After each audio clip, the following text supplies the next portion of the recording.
The young man spent his final days wandering through Jamestown like a ghost. One by one, Peter Morrison passed by settlers who had shared his voyage from England. Men he had worked alongside, building the palisade walls. People who had celebrated their arrival in Virginia with dreams of prosperity. Every face turned away. Every conversation stopped when he approached. They had all made their calculations, measuring the days he had left, waiting for what would come after. Here's the thing about extreme starvation that history keeps proving over and over again. It only takes a few missed meals before civilization starts to crack. A few weeks without food, and the moral boundaries you thought were absolute begin to shift. A few months, and you're not looking at other humans as brothers in Christ anymore. You're looking at them as something else entirely. Morrison would discover this truth in the most brutal way imaginable. Within days of his death, in that freezing December of 1609, the laborer whose name appears in no official records would become one of Jamestown's darkest secrets, a secret written not in words, but carved into bone. December 17th, 1609, Jamestown Colony, Virginia. Morrison was 19 years old. He had been in Virginia for only 5 months. Barely long enough to understand what he'd gotten himself into. He had left England as an indentured servant, signed away 7 years of his life for passage to the New World and the promise of land when his service ended. And now, in this particular week, he couldn't find a single person willing to give him water without calculation in their eyes. The man who had dreamed of owning property couldn't summon the strength to stand upright. He would need others to carry him to his final resting place. And those final hours, recorded in the disturbed earth of his grave, and the cut marks on his bones, discovered 400 years later, remain some of the most pathetic and disturbing in all of early American history. This is how civilization really ends. To understand how Morrison ended up dying alone in a freezing shelter, we need to go back a few months to when the food supply first became impossible to ignore. By early December of 1609, Jamestown was starving. Not metaphorically, literally starving. The settlement that was supposed to establish English dominance in the New World had collapsed into something unrecognizable. The grain stores were empty. The supply ships that were supposed to arrive in October never came. And while multiple factors contributed to this disaster, hurricanes that scattered the third supply fleet, poor planning by the Virginia Company, a siege by the Powhatan Confederacy that cut off all trade and hunting, there was one factor that overshadowed everything else. The colonists were completely unprepared for what survival actually required. The leadership was catastrophic. Captain John Smith, the only leader who had managed to maintain trade with the indigenous Powhatan people, had been forced to return to England in October after a gunpowder explosion left him severely burned. His replacement, Gentleman George Percy, was utterly unprepared for the pragmatic brutality that survival demanded. Without Smith's relationships and tactical sense, the delicate balance between the English settlers and Chief Powhatan's Confederacy shattered overnight. The Powhatan implemented what amounted to a siege. No trade, no contact. Any Englishman found outside the fort would be killed on sight. Any crops the settlers might have planted were destroyed before harvest. The noose was tightening, but the stores weren't just empty because of the siege. They were empty because the Virginia Company had sent colonists without adequate supplies, without experienced farmers, without anyone who actually understood how to survive in an environment radically different from England. The settlers had consumed their livestock, the horses, the dogs, the cats. They'd eaten the rats that infested the settlement. They'd boiled leather belts and shoes, trying to extract whatever microscopic nutrition the material might yield. They'd scraped algae from the wellstones. The result was predictable. Bodies began failing. Starvation doesn't just make you thin. It systematically destroys every system in your body. Your muscles are consumed for energy. Your organs begin to fail. Your brain chemistry changes, making rational thought increasingly difficult. Jamestown was dying, and Morrison was dying faster than most. Meanwhile, in the other shelters scattered through the fort, men were making calculations that would have been unthinkable just months earlier. Thomas Harwood, a former merchant's clerk, had started noticing patterns. Some settlers maintained their strength better than others. Some bodies disappeared after death before burial could be arranged. 0. Some graves, when checked days later, showed signs of disturbance. Harwood didn't want to believe what the evidence suggested, but by early December, denial was no longer possible. The moral boundaries were disintegrating. When word of Morrison's deteriorating condition began circulating through the settlement, the response wasn't sympathy. It was anticipation. Morrison had always been unremarkable. A laborer, young and unskilled, one of dozens of anonymous servants the Virginia Company had recruited with promises they never intended to keep. He had no family in Virginia, no close friends, no patron among the gentleman class who might advocate for him. He was nobody, and in the starving time, being nobody meant being alone when you needed help most. By mid-December, Morrison could no longer leave his shelter. His body had consumed almost all its reserves. His face had become a skull with skin stretched over it. His arms and legs were stick-thin, reduced to bone wrapped in a layer of tissue. Francis Collier, another settler, visited Morrison's shelter on December 15th. What he found disturbed him enough that he sought out Harwood immediately. "He's dying," Collier said flatly. "Maybe 2 days, maybe less, and people are watching, waiting." "Waiting for what?" Harwood asked, though he already knew the answer. Collier didn't respond directly. He didn't need to. The look in his eyes said everything. They both understood what was happening, what had already been happening in the darkest hours of the night, when witnesses were few and desperation was absolute. The starving time had revealed what civilized Englishmen became when every social structure collapsed, when the choice became violate every moral principle or die in the next few days, when hunger became so total that the dead stopped being people and became something else entirely: resources. On December 16, 1609, Morrison stopped accepting water. His body had reached the point where swallowing required more energy than he possessed. His eyes were open, but unfocused, staring at nothing. His breathing came in shallow, rattling gasps that indicated fluid in the lungs. Harwood and Collier took turns sitting with him, though neither could articulate exactly why. Perhaps it was the last vestige of their humanity asserting itself. Perhaps it was guilt. Perhaps it was simply that someone should witness the end, that a human death deserved at least that much dignity. Morrison died sometime before dawn on December 17th. His last breath was barely audible, a gentle exhalation that might have been relief. Harwood sat with the body as grey December light filtered through gaps in the shelter walls. He should have felt grief. He should have felt something, but there was only numbness and a terrible gnawing hunger that had become the constant background to every thought. "We should inform President Percy," Harwood said.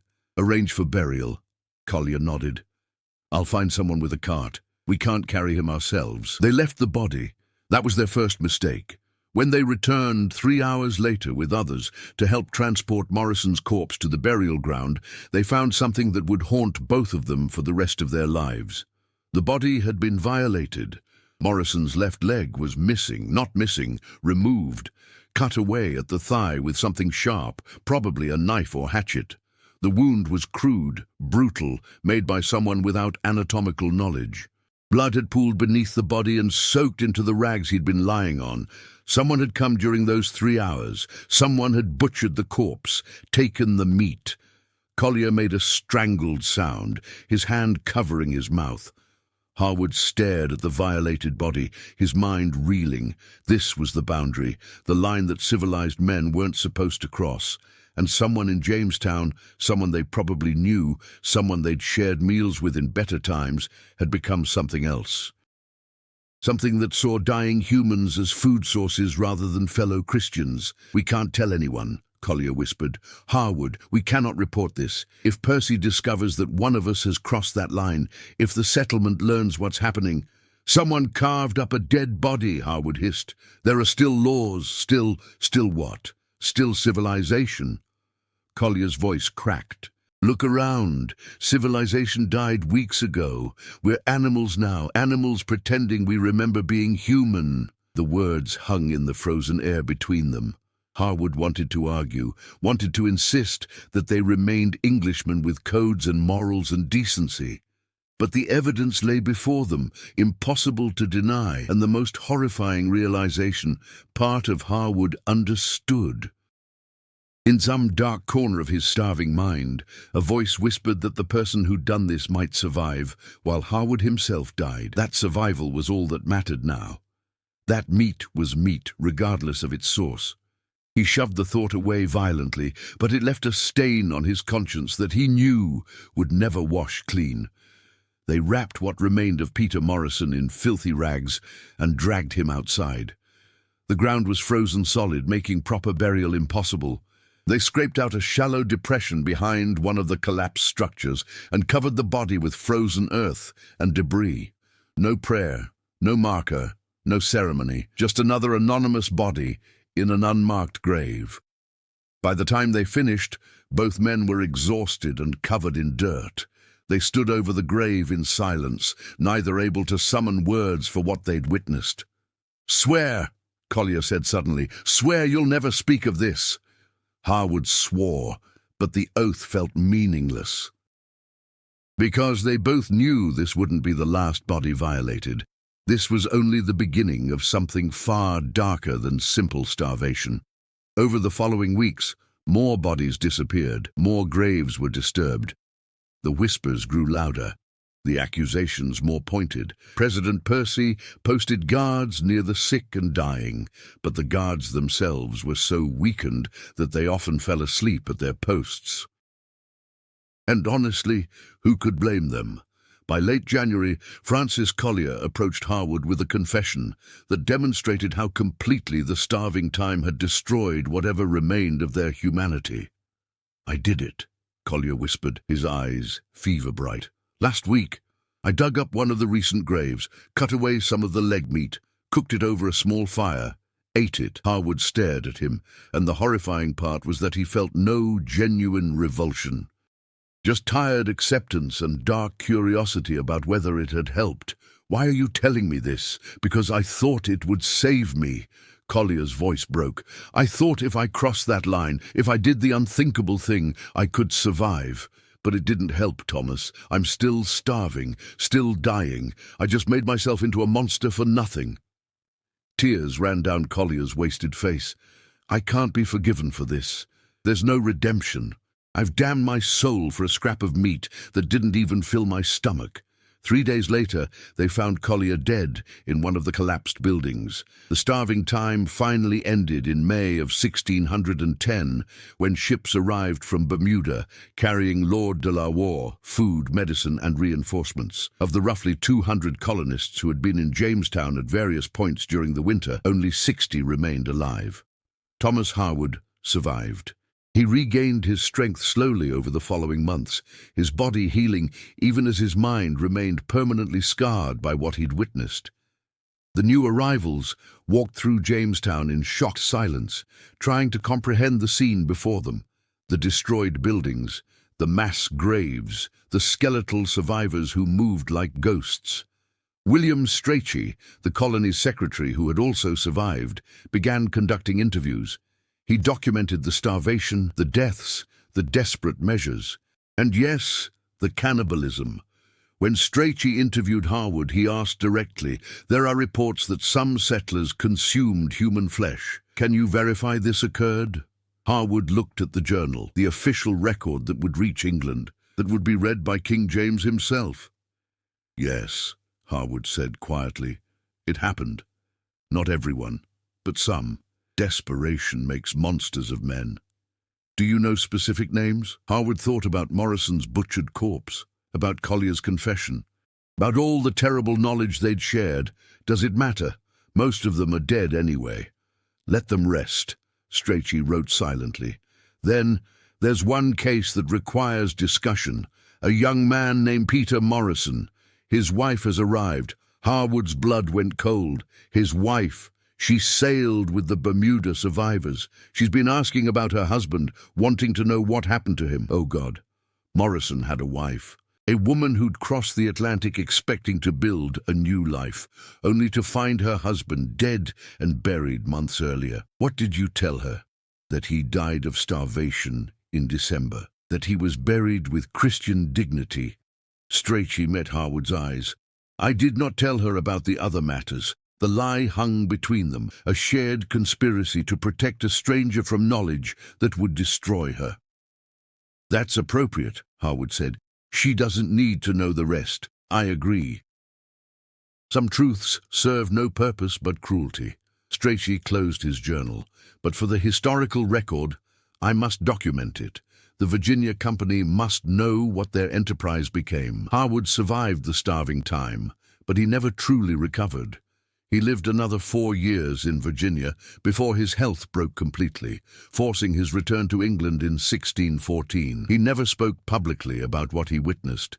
He died in London in 1632. Before his death, he reportedly told his confessor, I learned in Virginia that there are ways to survive that kill you anyway.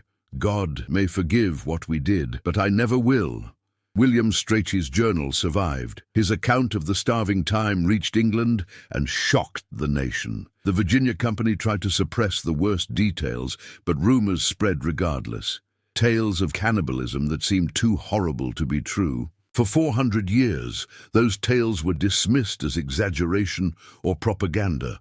Then, in the spring of 2012, archaeologists working at the Jamestown site made a discovery that changed everything. In a trash pit dated precisely to 1609 through 1610, they found human remains.